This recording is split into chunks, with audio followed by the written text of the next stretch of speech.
오늘 우리에게 주시는 하나님의 생명의 말씀은 요한복음 10장 32절에서 42절 말씀입니다.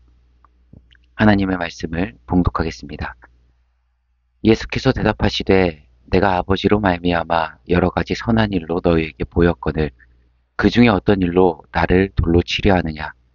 유대인들이 대답하되 선한 일로 말미암아 우리가 너를 돌로 치려는 것이 아니라 신성 모독으로 인함이니 내가 사람이 되어 자칭 하나님이라 함이로라. 예수께서 이르시되 너희 율법에 기록된 바 내가 너희를 신이라 하였노라 하지 아니하였느냐. 성경은 패하지 못하냐니 하나님의 말씀을 받은 사람들을 신이라 하셨거든. 하물며 아버지께서 거룩하게 하사 세상에 보내신 자가 나는 하나님의 아들이라 하는 것으로 너희가 어찌하여 신성 모독이라 하느냐. 만일 내가 내 아버지의 일을 행하지 아니하거든 나를 믿지 말려니와 내가 행하거든 나를 믿지 아니할지라도 그 일은 믿으라. 그러면 너희가 아버지께서 내 안에 계시고 내가 아버지 안에 있음을 깨달아 알리라 하시니. 그들이 다시 예수를 잡고자 하였으나 그 손에서 벗어나 나가시니라. 다시 요단강 저편 요한이 처음으로 세례 베풀던 곳에 가사 거기 거하시니 많은 사람이 왔다가 말하되 요한은 아무 표적도 행하지 아니하였으나 요한이 이 사람을 가리켜 말한 것은 다 참이라 하더라. 그리하여 거기서 많은 사람이 예수를 믿으니라. 아멘. 오늘은 삶이 증명한다라는 제목으로 하나님 말씀 증거하도록 하겠습니다. 본문의 내용을 보면 예수께서 자신이 하나님과 하나임을 말씀하시자 유대인들은 즉각적으로 폭력적인 반응을 보입니다. 10장 30절과 31절을 보시면 나와 아버지는 하나이니라 하신대 유대인들이 다시 돌을 들어 치려 하거늘. 이런 폭력적인 반응에 주님께서는 그들의 행위가 옳지 않음을 이야기하자 그들이 뭐라고 대답합니까?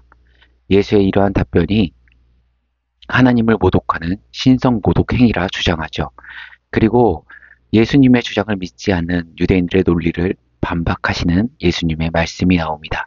34절부터 36절까지를 보시면 예수께서 이르시되 너희 율법에 기록된 바 내가 너희를 신이라 하였노라 하지 아니하였느냐. 성경은 패하지 못하나니 하나님의 말씀을 받은 사람들을 신이라 하셨거든. 하물며 아버지께서 거룩하게 하사 세상에 보내신 자가 나는 하나님의 아들이라 하는 것으로 너희가 어찌 신성 모독이라 하느냐. 작은 것에서부터 큰 것으로 증명하는 논증의 방식으로 말씀하신 것인데, 쉽게 말하면 만약 하나님의 말씀을 받은 사람들이 신으로 칭하는 것, 부르는 것이 허용될 수 있다면 하나님의 말씀 자체이신 분이 하나님의 아들이라 칭하는 것이 어찌 잘못되었느냐 반박하십니다. 그 근거 구절이 시편 82편 6절에 하나님이 율법을 집행하는 자들을 신이라 하신 구절 말씀을 인용하시면서 하나님의 말씀으로 그들의 논리를 반박하신 것이죠.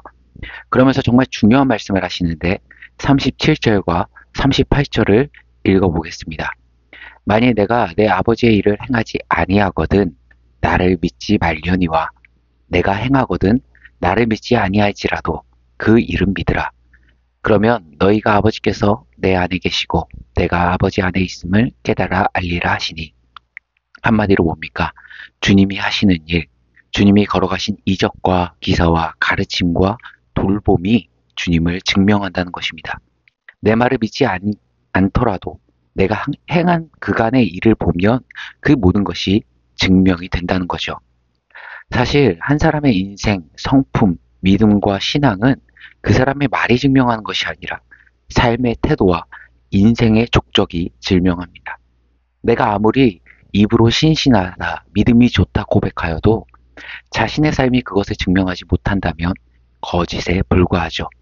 재밌는 일화가 있습니다. 어떤 변호사가 세인트루이스라는 도시에 방문했답니다. 몇 주간 일정을 가지고 방문해야 했는데 주일이 껴있으니까 예배를 드려야 되지 않겠습니까? 자기가 아는 교회가 없기 때문에 교회를 찾는데 근처에 교통경찰관이 있었답니다. 그래서 물어봤다는 겁니다. 이 근처에 갈 만한 교회가 있습니까? 그랬더니 어떤 교회를 소개시켜줬는데 그 소개시켜주는 교회로 방문하고자 하는데 좀 이상하다는 생각이 들었답니다. 소개시켜준 교회를 가기 전에 더 가까운 교회가 몇 군데 주변에 있는 겁니다. 그런데 굳이 거리상으로도 훨씬 더 먼 교회를 가라고 했던 게 이상했다는 겁니다. 그래도 교통경찰관이 추천해 준 곳이니까 묵묵히 그곳으로 갔답니다. 그렇게 가서 예배를 드리고 나왔는데 여전히 경찰관이 그 자리에 있더라는 겁니다. 그래서 물어봤답니다. 아니, 주변에 가는 동안에 이렇게 가까운 교회도 많은데 뭐 때문에 저렇게 먼 교회를 가라 그랬습니까? 그랬더니 경찰관이 하는 얘기가 나도 사실 그 교회에 가본 적이 없습니다. 그러나 오랫동안 여기서 교통 정리를 하다 보니 그 교회 성도님들의 얼굴이 가장 밝았기 때문입니다. 그분들의 얼굴을 보고 교회를 소개시켜 주더라는 겁니다. 아무 이해관계 없는 사람이 얼굴 하나 바라보고 그 교회는 진짜다 이렇게 느꼈다는 겁니다. 무슨 얘기입니까? 우리의 얼굴이 전도지라는 거죠. 우리 얼굴이 얼마나 많은 사람들에게 말 없는 메시지를 전달해 주는지 그것을 우리는 알고 있어야 된다는 겁니다. 사도행전을 보면 7명의 집사를 세웠습니다. 이들이 사도들과 함께 교회를 든든히 세워나갔는데 특별히 스데반에 대해 성경은 뭐라고 진술합니까? 스데반의 얼굴이 천사의 얼굴과 같더라. 우리도 천사의 얼굴과 같이 변화되면 얼마나 좋겠습니까? 그렇다면 천사의 얼굴과 같이 변화되는 뿌리가 무엇인가? 단순히 외모지역으로 보여지는 것에 치중하는 것이 아니라 진짜 스데반의 얼굴을 얻기 위해 무엇보다도 우리 내면 세계가 중요하겠죠. 내 속에서부터 변화되는 것들이 꼭 필요하다는 겁니다. 잠언 15장 13절에 보니까 마음의 즐거움은 얼굴을 빛나게 하여도 마음의 근심은 심령을 상하게 하느니라. 무슨 얘기입니까? 내 속에 심령의 상태가 우리의 얼굴에 고스란히 반영된다는 얘기입니다. 그렇다면 우리는 얼굴을 변화시킬 것이 아니라 내 속에, 내 내면적인 것들을 먼저 변화시켜야 됩니다. 바로 예수 그리스도의 마음, 성품으로 우리가 먼저 변화되어야 삶의 아름다운 성령의 열매들이 맺힐 수 있다는 겁니다. 또 성도의 삶은 반드시 다른 사람에게 영향을 줍니다. 아무리 주위에도 좋은 영향을 끼치던 나쁜 영향을 끼치던 타인에게 영향을 주게 되어 있습니다. 가족끼리는 더하겠죠.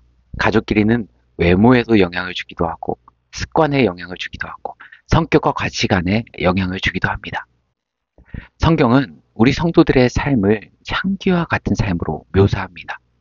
향기라는 게 뭡니까?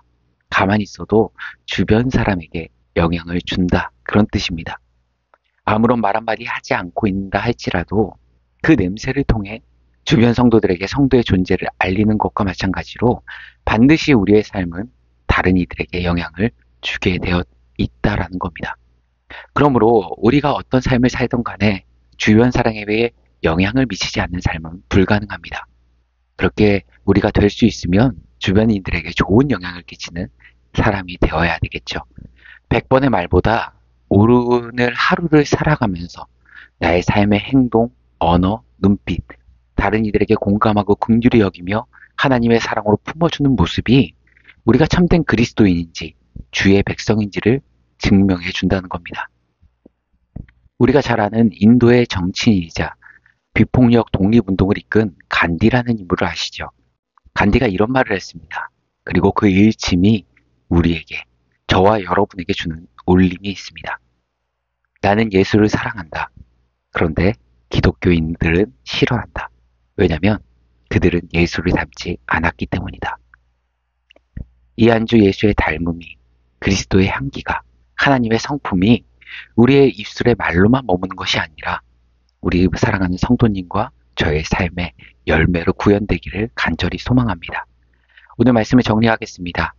오늘 주님께서는 자신을 죽이려 하는 유대인들의 논리를 반박하시면서 내 말을 믿지 못한다면 내가 한 일과 내가 걸어온 사역의 발자취를 보라. 그것이 나를 증명한다 말씀하십니다. 그리고 이 말은 우리에게도 동일하게 적용되는 말씀이 아닐까 생각합니다. 우리가 하나님의 자녀고 그리스도인이며 성도라는 것은 천마디 말이 증명하는 것이 아니라 오늘을 살아가는 하루의 삶이 우리를 증명하지 않을까 생각합니다.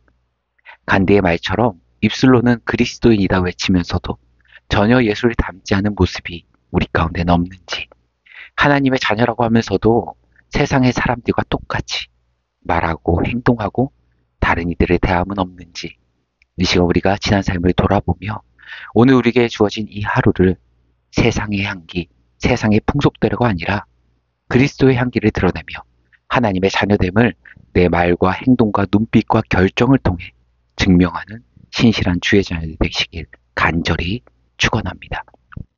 함께 기도하겠습니다. 사랑이 많으신 하나님 아버지, 우리의 입술의 고백이 우리 삶의 열매로 맺히기를 소망합니다. 그리스도의 자녀답게 세상을 마주하고 다른 이들을 대하며 오늘 우리에게 주어진 삶에서 그리스도의 향기가 삶의 향기로 묻어나게 하여 주옵소서. 예수 그리스도의 이름으로 기도드리옵나이다. 아멘.